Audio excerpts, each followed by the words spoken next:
Bueno, vamos a ver ahora la segunda parte del tema antinematódicos, viendo el resto de los fármacos con esta acción. Vamos a ver imidazotiazoles, tetrahidropirimidinas, piperacina, órganos fosforados, hemodepside y monepantel.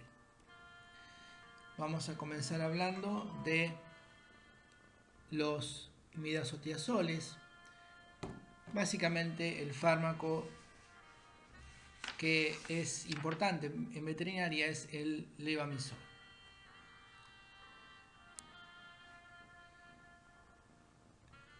Este fármaco es un antiesmíntico básicamente antinematódico, no tiene actividad frente a gusanos chatos como tremátodes y céstodos, así como tampoco frente a protozoos. Sin embargo, frente a nemátodes o gusanos redondos tiene una buena eficacia no solamente frente a nemátodes gastrointestinales, sino también sobre vermes pulmonares.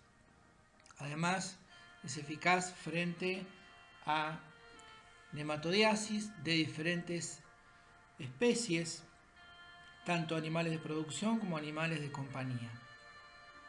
El levamisol, si bien es un fármaco ya antiguo, ha cobrado nuevamente vigencia, principalmente debido a la resistencia que se manifestó frente a otros antiparasitarios más nuevos. Químicamente, el levamisol es el isómero levógiro de el DL-tetramisol, que originariamente se utilizaba como antiparasitario, pero luego se vio que la forma levógira, de ahí el nombre, levamisol, era la forma más activa y menos tóxica, por lo cual desde hace ya muchos años se utiliza solamente el levamisol como antinematódico. Una de las ventajas del levamisol es que se puede administrar por vía parenteral, principalmente subcutánea, pero también por vía oral y por vía tópica, ejerciendo acción antiparasitaria por cualquiera de las tres vías. Hay dos sales que se utilizan principalmente, que son el clorhidrato, utilizado para formas de aplicación oral como brebajes y bolos. Hay algunos inyectables también, pero algo irritantes. Y también se utiliza esta sal para los preparados de aplicación externa, principalmente purón. El fosfato se utiliza únicamente en forma inyectable y es la forma más común de presentación de las soluciones de uso parenteral.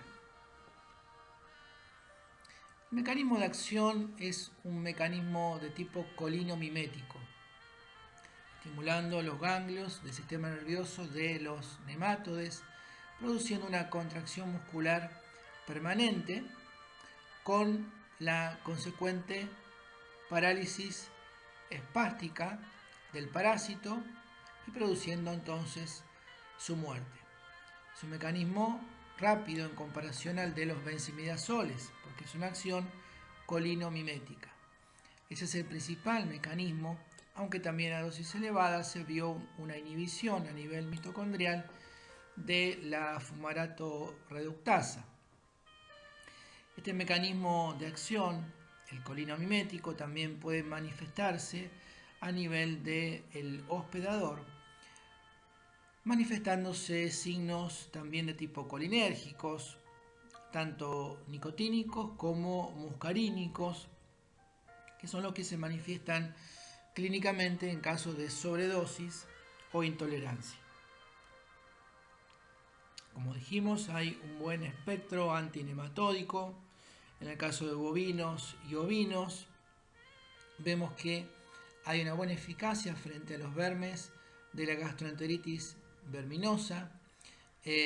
No actúa, sin embargo, frente a la larva inhibida de Ostertagi, que es una forma entonces de resistencia. Tampoco hay buena actividad ovicida, solamente frente a adultos principalmente. Lo que sí actúa frente a vermes pulmonares como Dictyocaulus, como dijimos con anterioridad. Por lo tanto, la acción como antinematódico del levamisol en rumiantes en general es muy buena. En porcinos, en los cuales se puede administrar el producto en el agua o en el alimento, el levamisol también tiene buena eficacia frente a nematodes gastrointestinales y también nematodes pulmonares, y asimismo frente a el Staphylococcus dentatus, que es un nematode parásito del tejido renal. En otras especies como equinos hay una buena eficacia frente a Ascaris y Oxyuris adultos, pero no frente a grandes ni pequeños estrógilos, por lo cual el valor terapéutico es más bien escaso en equinos, y además vamos a ver luego que la toxicidad es considerable, por lo cual en el equino prácticamente el levamisol no se indica, no se utiliza. En el caso de caninos y felinos, la eficacia es buena frente a Ascaris y Ancylostomos, pero no frente a el género Trichuris, por lo cual la eficacia no es completa. Recordemos que en animales de compañía es indispensable una desparasitación completa, justamente para la prevención de transmisión de enfermedades o zoonosis al ser humano, que está constantemente en contacto con este tipo de animales. En aves que también pueden recibir el levamisol vía oral, en el alimento o en el agua, los nematodes sensibles son Ascaridia, Heterachis y Capillaria principalmente.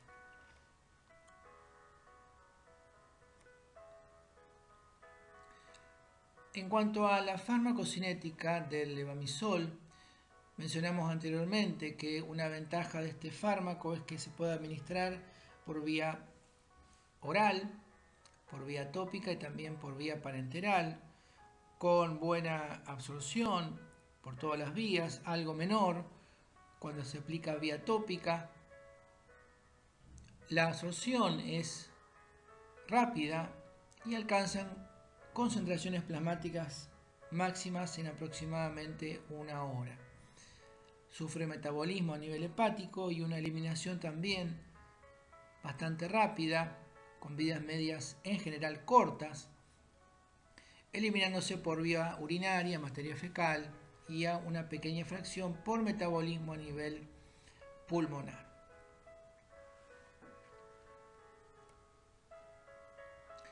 El levamisol tiene como desventaja un estrecho margen terapéutico.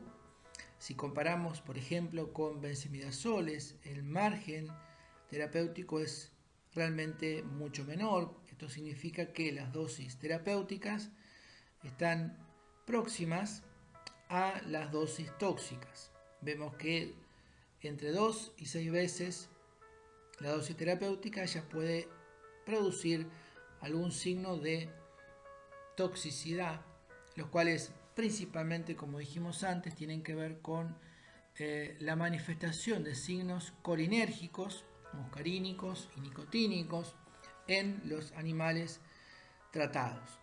De esa manera veremos básicamente lagrimeo, podemos ver diarreas, podemos ver salivación, podemos ver miosis, también podemos ver fasciculaciones musculares por los signos nicotínicos.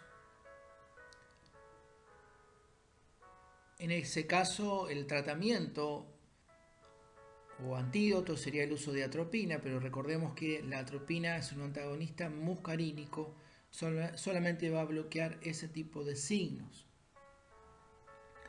Hay otras toxicidades o efectos que tenemos que tener en cuenta o precauciones. Recordemos que al ser un mecanismo de tipo rápido, colinérgico, si hay una expulsión brusca de parásitos pulmonares, puede haber obstrucción bronquial, por lo cual también tenemos que tener precaución si hay una intensa parasitosis. Asimismo, hay especies animales a las cuales, como dijimos antes, no es recomendable su uso, por ejemplo en equinos, en los cuales hay una importante riesgo de toxicidad y además de una baja eficacia. Y en pequeños animales se utiliza principalmente en caninos por vía oral, y en felinos se prefiere no utilizarla, aunque hay preparados comerciales indicados para felinos, pero siempre con precaución por la posible toxicidad. Asimismo, se recomienda no administrar en forma simultánea con otros fármacos inhibidores de la colinesterasa, como pueden ser organofosforados o carbamatos. ¿Cuáles son entonces las indicaciones básicas del levamisol? Dijimos anteriormente, en cerdos y aves se puede administrar vía ración o vía agua de bebida para el tratamiento de nematodiasis frecuentes. En bovinos y ovinos, la forma más común es la administración parenteral en forma subcutánea como fosfato de levamisol, eventualmente en forma purón, solamente en bovinos, y en caninos y felinos vamos a encontrar en el mercado preparados en forma de comprimidos, también en forma de suspensiones o jarabes para aplicación en cachorros principalmente, siempre con la precaución que hemos mencionado, el margen terapéutico es más bien estrecho. Recordamos que el levamisol, si bien tienes entonces un bajo margen terapéutico, es utilizado en algunos casos como un tratamiento de rotación, principalmente en animales de producción, para evitar la resistencia que se ha producido a otros antiparasitarios como pueden ser benzimidazoles o endectocidas. Pasamos ahora al grupo de las tetrahidropirimidinas, que incluyen pirantel, morantel y oxantel.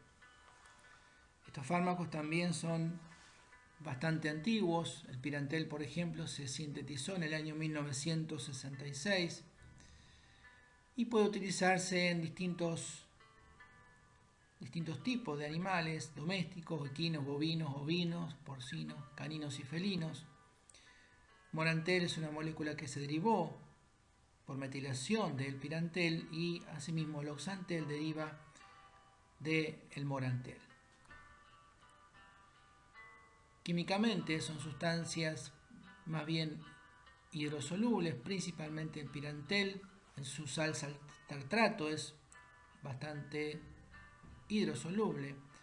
No obstante, el pirantel, cuando se lo formula como pamoato, es más bien liposoluble. Una característica es que son inestables cuando se los expone a la luz solar directa y a elevadas temperaturas, por lo cual deben resguardarse del sol y de temperaturas elevadas. El mecanismo de acción es similarmente a lo que vimos para el levamisol, una acción colinomimética, produciendo un bloqueo muscular despolarizante en el parásito y originando entonces parálisis espástica por estimulación entonces nicotínica en la placa muscular del parásito. También, por tanto, es un mecanismo de acción rápido en comparación al de los benzimidazoles.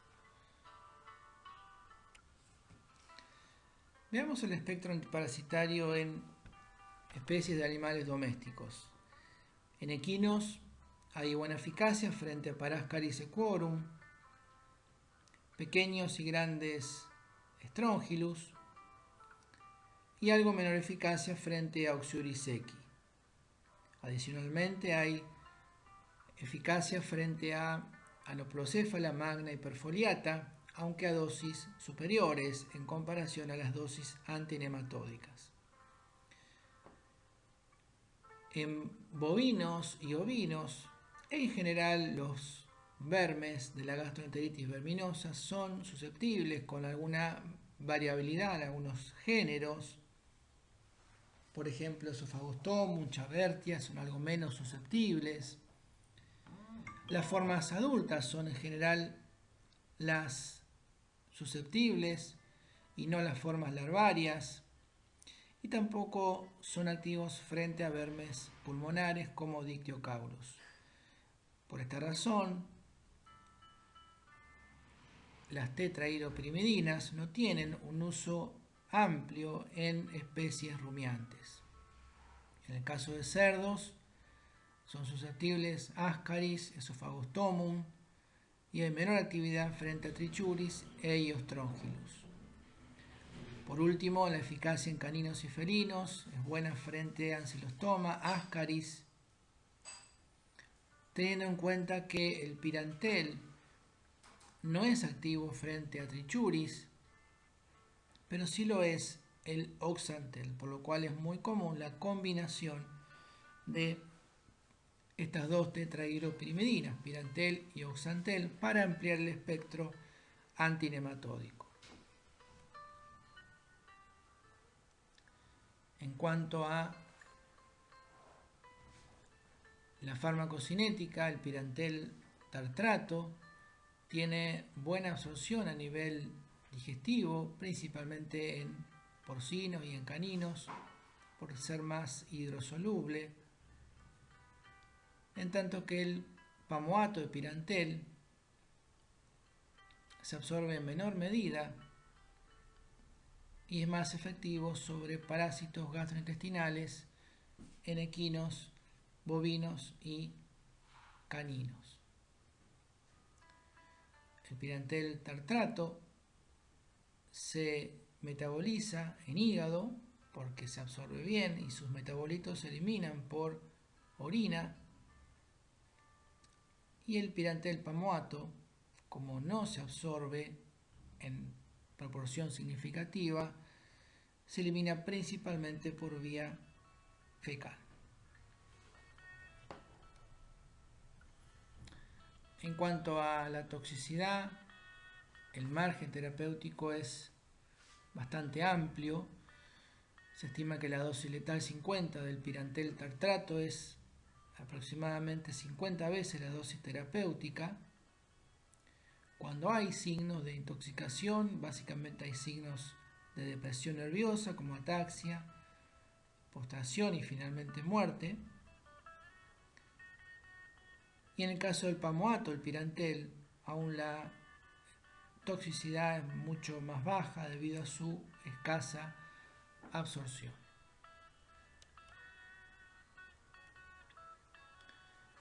En cuanto a las indicaciones terapéuticas, en equinos, tanto el tartrato como el pamoato se pueden administrar por vía oral, en pastas o disueltos en la comida o en el agua, aunque la primera forma es la más común.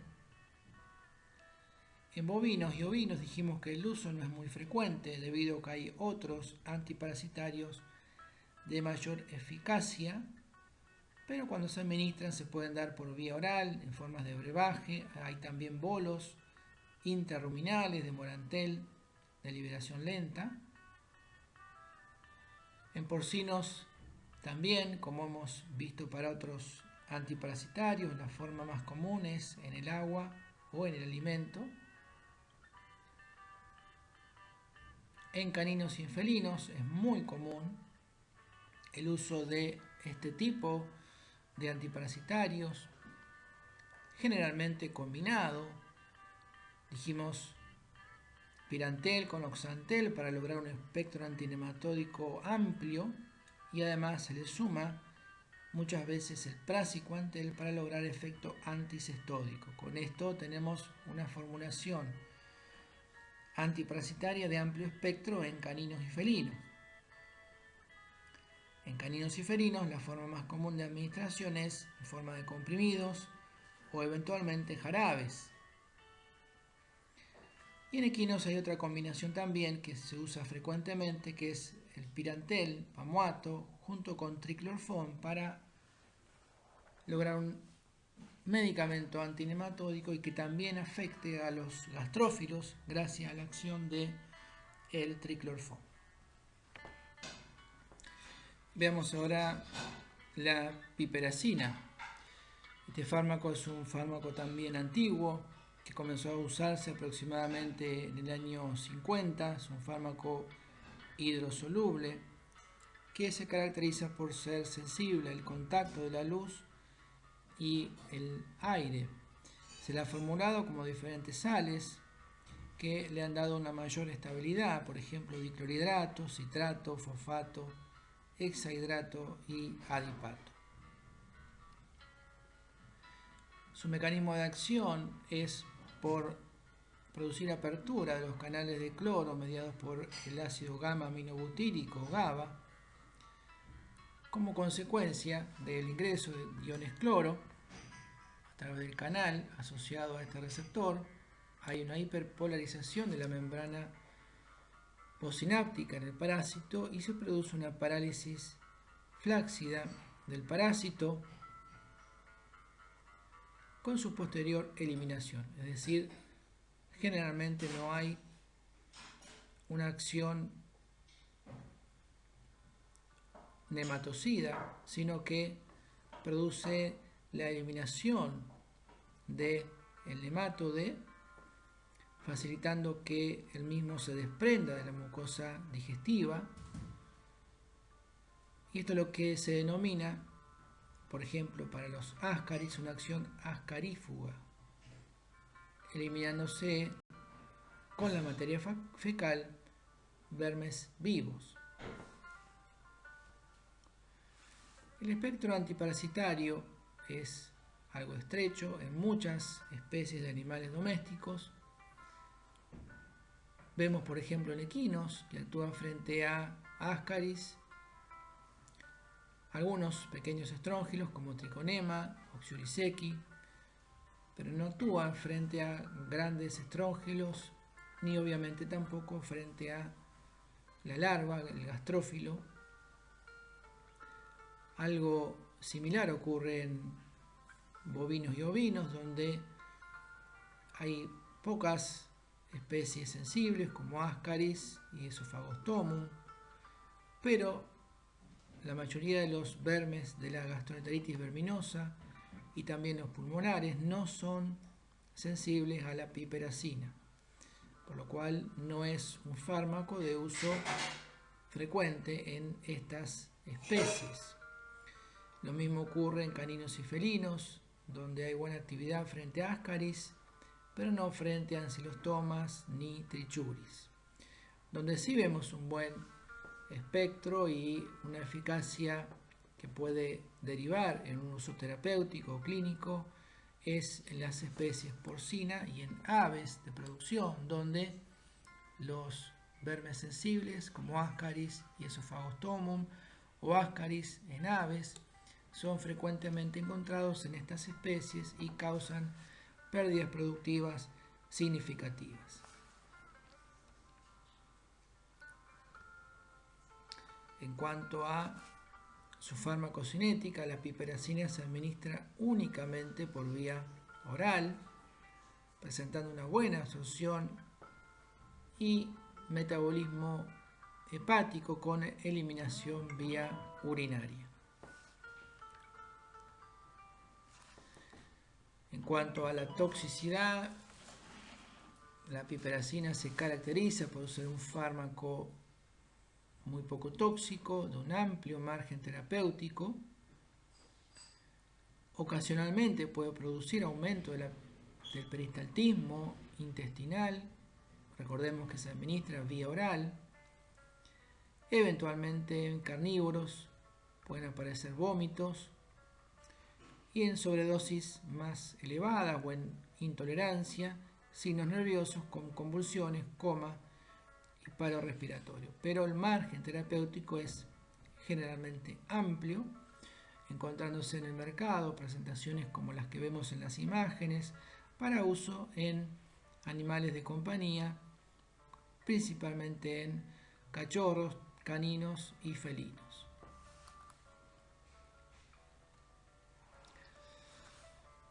No obstante, las indicaciones principales dijimos que se volcarían principalmente a el uso en porcinos y en aves de producción, justamente por ser los que presentan parasitosis sensibles a la piperacina más frecuentemente.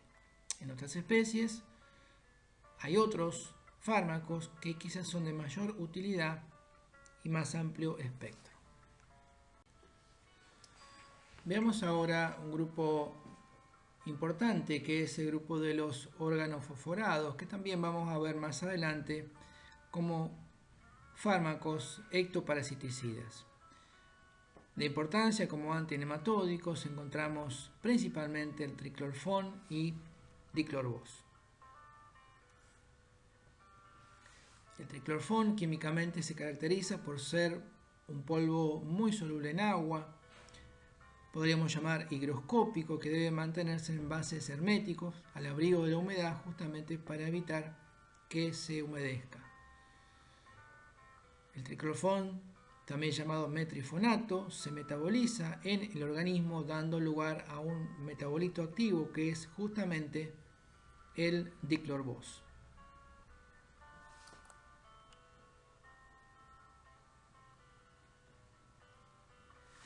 El mecanismo de acción general de los órganos fosforados implica la inhibición de la enzima acetilcolinesterasa, teniendo por tanto una acción colino-mimética. Recordemos que esta enzima es la encargada de degradar la acetilcolina una vez que ésta ejerció efecto a nivel de la placa neuromuscular de su receptor nicotínico.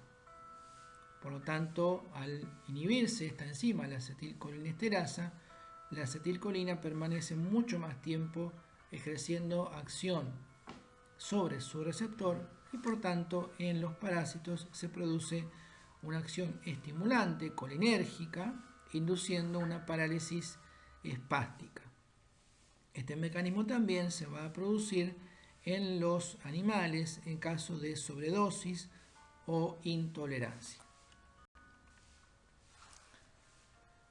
El espectro antiparasitario de triclorfón y diclorbos es amplio, incluyendo algunos nemátodes, algunas larvas de moscas, como por ejemplo el gastrófilo, y asimismo también ectoparásitos.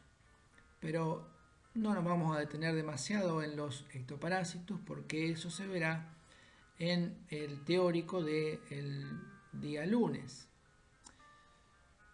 En cuanto a nemátodes, por ejemplo, triclorfón es activo frente a Ascaris y Oxyuris. También es efectivo frente a la larva, el gastrófilo, o el llamado vulgarmente el bicho del cuajo, un parásito muy frecuente en equinos, principalmente a campo, pero sí no es eficaz el triclorfón frente a los estróngilos.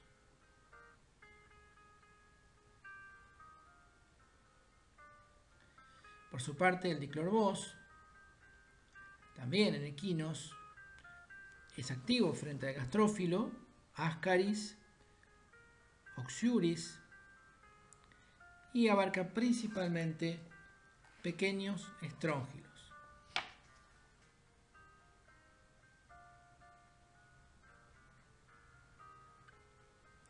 Con respecto a la actividad frente a grandes estróngilos del diclorbos, es una actividad variable.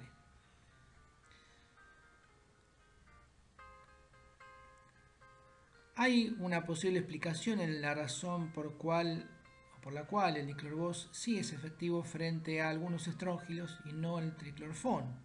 Aparentemente es la progresiva liberación de la formulación del diclorbos que permite un mayor tiempo de contacto con los parásitos en el tracto digestivo y de esa manera hay una mejor eficacia. En el caso de caninos y felinos, el diclorvos presenta eficacia frente a formas adultas de ancilostomas, ascaris y trichuris, siendo también una alternativa terapéutica para el tratamiento de parasitosis en estas especies.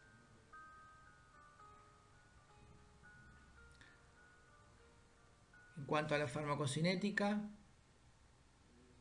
el triclorfón se absorbe bien en el tracto digestivo y también se podría utilizar vía parenteral, aunque no se formula para uso parenteral. Sufre metabolismo hepático por hidroxilación, demetilación y glucuronoconjugación, y como mencionamos, su principal metabolito activo es el diclorvos. El diclorvos, por su parte, cuando se administra vía oral, se libera lentamente de los gránulos en los cuales está formulado a lo largo del tubo digestivo, y como mencionamos, esta liberación permite que el fármaco se libere en todos los segmentos del tubo digestivo y logre mejor eficacia frente a algunos parásitos que no son afectados por el triclorfón. En cuanto a la toxicidad, que es común para triclorfón y diclorvos, recordemos que en general los órganos fosforados tienen un índice terapéutico más bien estrecho, con lo cual se deben respetar las dosis de forma estricta. En el caso de toxicidad, se van a manifestar signos colinérgicos, como habíamos visto, por ejemplo, para el levamisol, que pueden ser de tipo nicotínico, como los temblores musculares o fasciculaciones musculares, debilidad en miembros posteriores, animales que se caen, y también signos muscarínicos como diarrea, salivación o tialismo y miosis principalmente. En el caso de toxicidad, el antídoto más frecuentemente utilizado es la atropina, que es, como recordarán, un fármaco parasimpático lítico, pero que actúa únicamente bloqueando los receptores muscarínicos y no los nicotínicos. El antídoto más específico sería la pralidoxima, que logra restaurar la función de la acetilcolinesterasa. El problema con la pralidoxima es que comercialmente es de muy difícil acceso. Recordemos el tema de las interacciones. Los animales que reciben inhibidores de la acetilcolinesterasa no deben ser tratados simultáneamente con otros fármacos que inhiban también estas enzimas o que sean metabolizados por estearasas sanguíneas.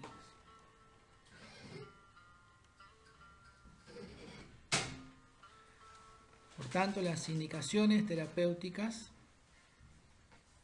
de triclorfón y diclorvos, básicamente, en el primer caso, el triclorfón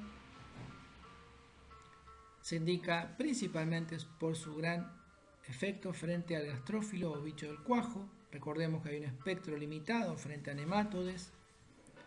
Eventualmente se lo puede combinar con benzimidazoles o pirantelpamoato para ampliar ese espectro y lograr entonces eficacia antinematódica y también frente al gastrófilo. En el caso del diclorvos, si bien tiene cierto espectro antinematódico, el principal uso que se le da es justamente para el tratamiento de la gastrofilosis equina. Bien, pasemos ahora al hemodepside, un fármaco de más reciente aparición. Este fármaco actuaría induciendo una parálisis muscular en nematodes sensibles. Se ha demostrado su eficacia frente a nematodes principalmente de felinos como Toxocara cati, Leonina y Ancylostoma.